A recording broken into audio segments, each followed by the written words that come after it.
Orasyon sa pagtitig upang mahalina o mapaibig ang tao at kusang hahabol sa iyo.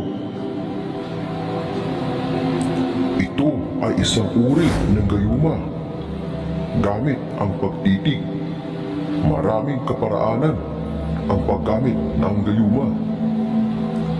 Merong gagamitan ng pagkain at ihalo ito sa inumin upang mapaibig ang sinuman.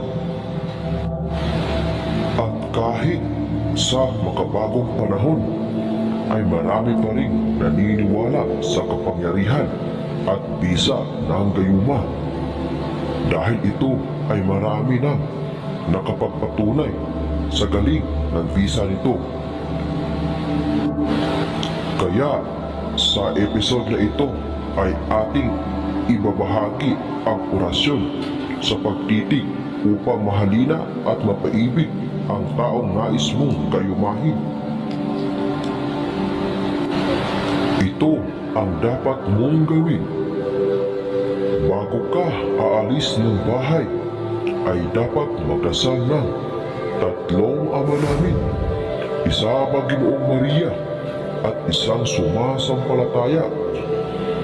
At kapag kaharap mo na ang taong gusto mong mapaibig, ay bigkasin ito ng 3 beses sa isip lamang habang nakatitig ka sa taong gusto mong mapaibig. At para habol-habulin ka nito,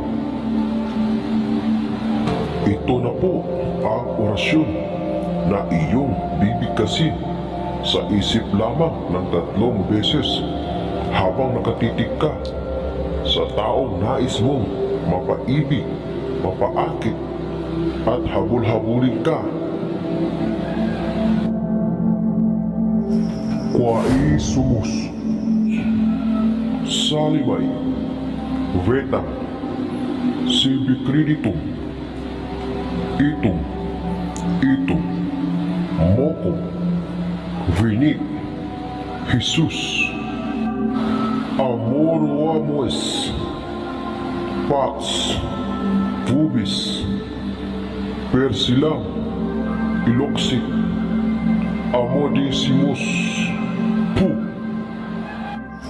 Quae sumus Salimay Veta Sibi creditum Itum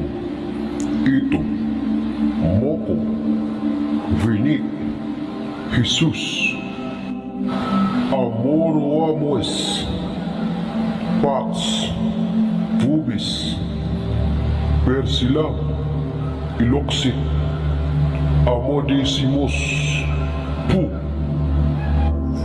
Quae sumus Salimay Veta Sibi creditum Itum